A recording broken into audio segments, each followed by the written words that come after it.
یاد رکھیے کہ تین چیزیں اگر آپ کے پاس موجود ہے تو آپ پر قربانی واجب ہے،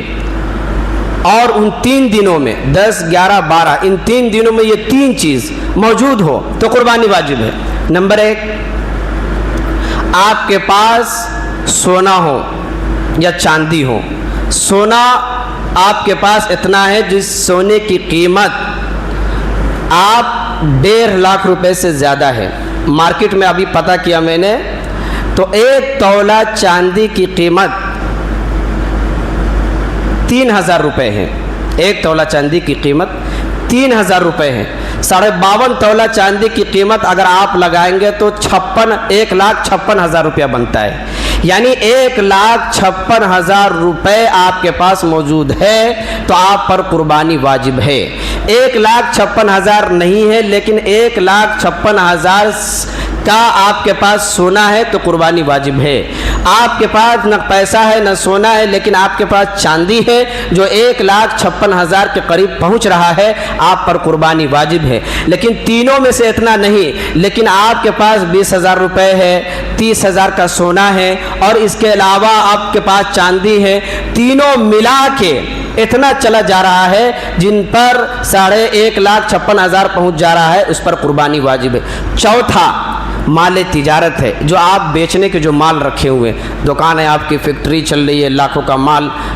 کاروبار ہو رہا ہے، تو پوری مال کی قیمت، مثال کے طور پہ کوئی گاڑی چلا رہا ہے، فیکٹری چلا رہا ہے، گاڑی کی شاپ ہے ان کے پاس، ایک گاڑی ان کے پاس لاکھ روپے کی ہے، اور تو ہر گاڑی کی قیمت لگائی جائے گی۔ مثال کے طور پہ 10 کار اس کے پاس موجود ہے، 10 کار ہے لیکن اس کے پاس پیسہ نہیں ہے اور اس کے پاس سونا بھی نہیں، چاندی بھی نہیں، لیکن 10 کار جو بیچنے کے لیے رکھا ہوا ہے، وہ شو مارنے کے لیے یا اپنے چلانے کے لیے نہیں، بیچنے کے لیے، تجارت کے لیے رکھا ہوا ہے، تو اس کار کی قیمت لگائی جائے گی کہ اس کار کی قیمت کیا ہو سکتی ہے۔ مثال کے طور پہ 10 کار کی قیمت 10 لاکھ روپیہ ہی مان لیجئے، تو آپ پر تو قربانی تو واجب ہوگی، کیونکہ قربانی کے لیے 1,56,000 چاہیے تھا، وہ موجود ہو گیا۔ تو آپ یہ 4 چیزیں، سونا، چاندی، پیسہ اور مال تجارت، ان 4 چیزوں میں سے آپ کے پاس موجود ہے تو آپ پر قربانی واجب ہے، اور اس 4 چیزوں میں سے اس کے سے کم موجود ہے تو آپ پر قربانی واجب نہیں ہے۔ لیکن اس کے باوجود اگر آپ کر لیتے ہیں تو آپ کو ثواب ہی ملے گا، گناہ کوئی نہیں۔ ایک بات تو یہ ہو گئی۔ دوسری بات یہاں پر فرمایا کہ مسافر پر قربانی واجب نہیں، یعنی جو آدمی سفر کی حالت میں، پیسے تو بہت ہے ان کے پاس لیکن ان 3 دنوں میں سفر کی حالت میں ہے وہ، تو اس پر قربانی واجب نہیں ہے، یعنی 10، 11، 12 ذی الحجہ کہ وہ سفر کی حالت میں ہے، ایسے سفر پہ ہے جو 3 دن کے سفر لگاتار ہے ان کا، تو اس پر قربانی واجب نہیں اگرچہ وہ مالدار ہے۔ اس کے بعد فرمایا کہ بقرعید کی نماز ہونے سے پہلے قربانی کرنا درست نہیں۔ بہت سے لوگ کیا کرتے ہیں کہ ابھی صبح کی نماز پڑھتے ہیں اور گائے ذبح کر دیا فوراً، عید کی نماز بعد میں دیکھ لیں گے، پہلے کھانے کا انتظام ہو جائے، تو یہ نہیں کرنا چاہیے۔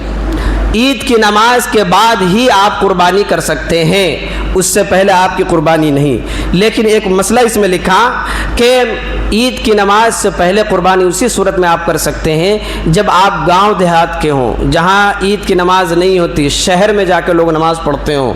تو ان گاؤں دیہات والوں جہاں جمعہ کی نماز بھی نہیں ہوتی ہو، جمعہ کے لوگ نماز پڑھنے کے لیے دوسری جگہ جاتے ہوں، تو وہ گاؤں دیہات میں آتا ہے، تو ایسی صورت میں وہ عید کی نماز سے پہلے بھی قربانی کر سکتا ہے۔ دوسرا یہاں پر مسئلہ بیان کیا کہ اپنی قربانی کے جانور کو اگر کوئی سعودی عربیہ میں بیٹھا ہوا ہے اور وہ قربانی کرنے کا ارادہ رکھتا ہے تو اس کا یہاں آنا ضروری نہیں ہے۔ اگر وہاں ہے، ان کے رشتہ دار یہاں رہتے ہیں تو وہ وہیں سے کہہ سکتا ہے کہ میرے نام سے ایک حصہ قربانی آپ کر لیجئے، یا مالدار ہے اگر پورا ایک گائے ذبح کرنا چاہتا ہے تو پورا 7واں حصہ وہ کر سکتا ہے۔ تو جس آدمی کے نام سے قربانی ہو رہی ہے اس آدمی کا موجود ہونا ضروری نہیں ہے۔ اگر وہ کہیں بھی ہے، پیسے بھیج دیے یا پیسے نہیں بھیجے، کہا بعد میں ہم دے دیں گے، تم اپنی طرف سے کر دو، تو اس کی قربانی ہو جاتی ہے اور اس کو ایسا کرنا چاہیے۔ یہ نہیں سوچنا چاہیے کہ میں یہاں بیٹھا ہوں، میں جاؤں گا تبھی کروں گا، ایسا نہیں۔ آگے قرآن کا اس میں لکھا ہوا ہے کہ 10ویں سے 12ویں تک جب جی چاہے قربانی کرے، چاہے دن میں چاہے رات میں، لیکن رات کو ذبح کرنا بہتر نہیں، گو کہ شاید کوئی رگ نہ کٹے اور قربانی درست نہ ہو۔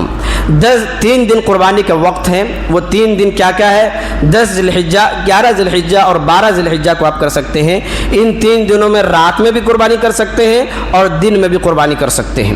آگے لکھا کہ اپنی قربانی کو اپنے ہاتھ سے ذبح کرنا بہتر ہے۔ اگر خود ذبح کرنا نہ جانتی ہو یا نہ جانتا ہو تو کسی اور سے ذبح کروا لے۔ ذبح کے وقت وہاں جانور کے سامنے کھڑا ہونا یا کھڑی ہونا ضروری نہیں۔ اگر ایسی جگہ ہے کہ پردہ کی وجہ سے سامنا نہیں کھڑی ہو سکتی ہے تو بھی کوئی حرج نہیں ہے۔ یہاں پر 2-3 بات اس میں فرمایا کہ سب سے پہلے یہ ضروری نہیں کہ کوئی مولانا جائے آپ کی قربانی کرنے کے لیے، آپ خود بھی کر سکتے۔ کرنے میں کیا ہے؟ بسم اللہ اللہ اکبر کہہ کے ذبح کرنا ہے، تو اس کے لیے کوئی مولانا کی ضرورت ہے؟ آپ بھی تو مسلمان ہی ہیں، بسم اللہ اللہ اکبر پڑھیے اور ذبح کر دیجئے۔ قصائی کوئی مولانا کو بلاتا ہے کیا؟ تو آپ بھی اپنے نام سے قربانی کر رہے ہیں یا اپنے گھر والوں کے نام سے کر رہے ہیں تو خود ہی قربانی کر لیجئے، کوئی دقت نہیں ہے۔ لیکن آپ کو ڈر ہے کہ پتہ نہیں کیسے کیسے ہوگا، کیا ہوگا، ایسا ہوگا، پتہ نہیں ہوگا کہ نہیں ہوگا، تو بلا لیجئے مولانا کو۔ دوسری بات کہ آپ عورت ہے، عورت کے نام سے قربانی ہو رہی ہے، کسی لڑکی کے یا کسی اپنے بیوی کے نام سے کر رہے ہیں، تو وہ بیوی اگر چاہے کہ ہم خود اپنے ہاتھ سے کریں تو کر سکتی ہے، کوئی منع نہیں ہے اس شریعت میں۔ لوگ کہتے ہیں عورت قربانی کرے گی تو کیا ہوگا، ایسا نہیں، کر سکتے۔ دوسری بات یہاں پر کہا کہ جس کے نام سے قربانی ہو رہی ہے اس کا سامنے ہونا ضروری نہیں ہے۔ میرے نام سے قربانی ہو رہی ہے تو ضروری نہیں ہے کہ میں جانور کے سامنے کھڑا ہی ہوں۔ اگر میں گھر میں ہوں، بیٹھا ہوں یا باہر ہوں، کہیں چوک چوراہے پہ ہوں، تو ضروری نہیں ہے کہ میرا سامنے، لیکن بہتر ہے کہ آپ وہاں پر جانور آپ کے نام سے چونکہ ہو رہا ہے تو آپ وہاں پر بہتر رہیں، کیونکہ ایک انسان کو دلی محبت اس جانور سے ہو جاتی ہے چونکہ وہ لاتا ہے، تو بہتر اور مناسب عمل ہے کہ وہ کھڑے ہو سکتے ہیں وہاں پر۔ پھر تیسری بات یہاں پر فرمائی، قربانی فقط اپنی طرف سے کرنا واجب ہے، اولاد کی طرف سے کرنا نہیں، بلکہ نابالغ اولاد مالدار بھی ہوں تب بھی اس کی طرف سے کرنا واجب نہیں، نہ اپنے مال میں سے نہ اس کے مال میں سے۔ اگر کسی نے اس کی طرف سے قربانی کر دی تو نفل ہو گئی، لیکن اپنے ہی مال میں سے کرے، اس کے مال میں سے ہرگز نہ کرے۔ اولاد آپ کے بالغ ہو گئے، 15 سال کے اوپر کے ہیں، اگر ان کے پاس پیسہ ہے تو وہ کرے گا، نہیں ہے تو نہیں کرے گا۔ نابالغ بچہ ہے، اس کے پاس پراپرٹی زیادہ، ان کے باپ مر گئے، لیکن نابالغ بچہ ہے، 15 سال سے کم کا بچہ ہے، لیکن اس کے پاس 10 لاکھ کا مالک ہے وہ بچہ، چونکہ ان کے باپ چھوڑ کے گئے تو ان کے پاس مالک ہے، لیکن وہ نابالغ ہے تو اس پر قربانی واجب نہیں ہے۔ اسی طریقے سے آپ کا بچہ مالدار نہیں ہے لیکن وہ بڑا ہو چکا ہے تو اس کے پاس نہیں، وہ نہیں کر سکتا ہے، آپ کے اوپر واجب ہے تو آپ کریں۔ اگر آپ پر بھی نہیں ہے، بیٹا پر بھی نہیں ہے، باپ پر بھی نہیں، تو کسی پر قربانی واجب نہیں۔ دوسری بات یہاں پر کہا گیا کہ گائے میں 7 حصوں میں سے کم لوگ شریک ہو جائیں، جیسے 5 آدمی شریک ہو جائے یا 6 آدمی شریک ہو اور کسی کا حصہ 7ویں حصے سے کم نہیں، تب بھی سب کی قربانی درست ہے۔ اگر 8 آدمی شریک ہو گئے تو کسی کی قربانی صحیح نہیں ہوگی۔ یہاں پر ایک مسئلہ اچھی طرح سمجھ لیجئے کہ ایک گائے میں 7 حصہ ہوتا ہے تو 7 حصہ ہونا ضروری ہے، لیکن اگر کوئی 7 آدمی شریک نہیں ہو رہا ہے بلکہ 5 ہی آدمی مل کے پورا ایک گائے کر لے رہا ہے تو بھی قربانی درست ہے، لیکن گوشت کا جو معاملہ آئے گا اس کو 7 حصہ میں تقسیم کرنا ہے، یعنی 7 حصہ اس کے لگانا ہے گوشت کے، اس میں سے 5 آدمی شریک ہے تو 5 آدمی کو ایک حصہ لے لے گا، بچے گا 3 حصہ، 2 حصہ، تو اس 2 حصے میں سے برابر 5 کو دیا جائے گا۔ مثال کے طور پہ 2 حصے میں سے 5 کلو بنے گا تو 5 کلو 5 کو دیا جائے گا 2 حصوں میں سے جو باقی رہ گیا ہے۔ اب اگر کوئی کہے کہ 3، چونکہ جو آدمی 2 حصہ لے رہا ہے تو اس کو ہم دے دیں زیادہ، ایسا نہیں ہے، سب کو برابر ایک بوٹی بھی اگر آپ نے کسی کی کمی کر لی تو یاد رکھیے گناہگار ہے، وہ سود والا معاملہ ہو جاتا ہے، گویا آپ سود کھانے کے لیے تیار ہیں، لہٰذا ایسی صورت میں آپ کو یاد رکھنا ہے۔ لیکن 8 آدمی شریک ہو گیا تو قربانی کسی کی بھی نہیں ہوگی، قربانی کسی کی بھی نہیں ہوگی اگر 8 آدمی شریک ہو گیا۔ دوسرے بات یہاں پر کہا گیا کہ 7 آدمی گائے میں شریک ہوئے، گوشت بانٹنے کے وقت اٹکل سے نہ بانٹیں بلکہ خوب ٹھیک بانٹیں تو بانٹیں، اگر کوئی حصہ زیادہ کم رہے گا تو سود ہو جائے گا، گناہ ہوگا۔ البتہ اگر گوشت کے ساتھ قلہ اور پائے کھال کی بھی شریک کر لیا تو جس طرف قلہ پائے یا کھال ہو اس کی طرف اگر گوشت کم ہو درست ہے، چاہے جتنا کم ہو، جس طرف گوشت زیادہ تھا اس طرف قلہ پائے شریک کیے تو بھی سود ہو گیا، اور ایسا کرنا ہرگز ضروری نہیں ہے۔ تو یہ بات آپ کو یاد رکھنا ہے کہ گوشت میں ذرا بھی کمی نہیں کرنا ہے، برابر برابر آپ جانوروں میں تقسیم کیجئے، گوشت میں تقسیم کیجئے۔ اور اسی طریقے سے آگے بیان فرمایا کہ آپ گوشت کا حصہ 3 حصوں میں آپ تقسیم کریں گے۔ آپ ایک حصہ اپنے لیے رکھیں، ایک حصہ رشتہ داروں کے لیے، ایک حصہ غریبوں کے لیے آپ تقسیم کر دینا ہے آپ کو۔ لیکن اگر آپ ایک بوٹی بھی کسی کو نہیں دینا چاہتے، سارا آپ نہیں کھانا چاہتے، تو کوئی حرج نہیں ہے، ثواب میں کوئی کمی نہیں آئے گی، کوئی گناہ نہیں ہوگا۔ ایک بوٹی تک آپ کسی کو نہ دیں، سارا کھا لے، فریج میں بند کر دیں، کوئی دقت نہیں، آپ کھا سکتے۔ لیکن بہتر تھا کہ 3 حصہ کر کے آپ بانٹیں۔ آگے کہا کہ جس جانور کی پیدائش سینگ نہیں ہے یا سینگ تو تھوئے لیکن ٹوٹ گئے، اس کی قربانی درست نہیں، البتہ اگر بالکل جڑ سے ٹوٹ گئے ہوں تو قربانی درست نہیں ہوگی۔ اب کیا بات یہاں پر آ گئی کہ جس جانور کے سینگ پیدائشی طور پر نہیں ہے تو اس کی قربانی درست ہے، لیکن پیدائشی طور پر سینگ ہے لیکن اس کا سینگ بالکل جڑ سے ٹوٹ گیا تو اس کی قربانی درست نہیں ہے۔ لیکن جڑ سے تو نہیں ٹوٹا، ایک حصہ ٹوٹا ہوا، 2 حصہ پھر بھی باقی ہے بھی، تو اس جانور کی قربانی درست ہو جائے گی۔ ایک 2 مسئلہ اور سمجھ لیں، اس کے بعد ختم کرتے ہیں۔ قربانی میں جو قربانی کا جانور خرید کے لاتے ہیں، اس میں جو رسی اس سے باندھتے ہیں، ناک ہوک میں جو لگا رہتا ہے رسی ہوتی ہے، اس رسی کو بھی آپ نہیں رکھ سکتے ہیں، اس رسی کو بھی آپ کو جو ہے نا صدقہ کر دینا ضروری ہے۔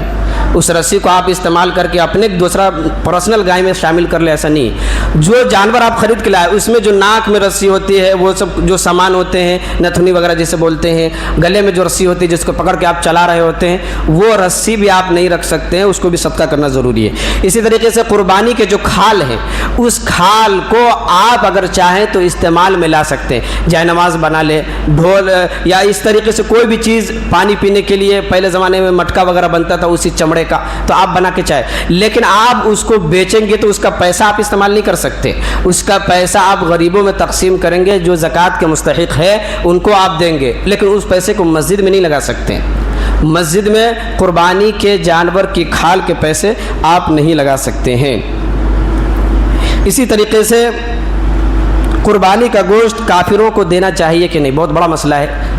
کہ بہت سے لوگ کہتے ہیں دوستی ہوتی کافروں سے، غیر مسلموں سے، تو آپ قربانی کا دے سکتے نہیں، کہ اس میں لکھا ہوا ہے کہ قربانی کا گوشت کافروں کو بھی دینا جائز ہے بشرطے کہ اجرت میں نہ دیا جائے۔ یعنی آپ کوئی انسان آپ کے گھر میں کام کر رہا ہے، کوئی غیر مسلم مستری ہے، اینٹا وٹا جوڑنے کا کام کر رہے ہیں، وہ کام کر دیا، تو آپ سوچ رہے ہیں کہ ایک دن کے دہاڑی 300 روپیہ بنا یا 500 روپیہ بنا، تو آپ سوچ رہے ہیں کہ قربانی کا گوشت 500 کا ان کو دے دیں، نہیں دے سکتے، آپ اجرت کے طور پہ نہیں دے سکتے، آپ ان کو ایسے ہی کھانے کے لیے دے دیں، اگر وہ کھانا چاہیں بکرے کا ہو جس کا ہو تو آپ ایسے دے سکتے ہیں، لیکن اجرت کے طور پہ کہ ایک دن کا ہمارا پیسہ نہ لگے، گوشت لگ جائے، آپ نہیں دے سکتے۔ اگر کوئی جانور گابھن ہے اس کی قربانی جائز ہے، پھر اگر بچہ زندہ نکلے تو اس کو بھی ذبح کیا جائے گا۔ جانور ایسا لائے جو گابھن ہے، بچے ہیں پیٹ میں، تو آپ اس کو قربانی تو کر سکتے ہیں، لیکن اگر اس میں بچہ زندہ نکلا تو اس کی قربانی ضروری ہے، اس کی بھی قربانی کیا جائے گا، اس کی بھی گوشت تقسیم کیے جائیں گے۔ یہ چند مسائل تھے جو آپ نے ضروری سمجھ لیے، انشاءاللہ میں نے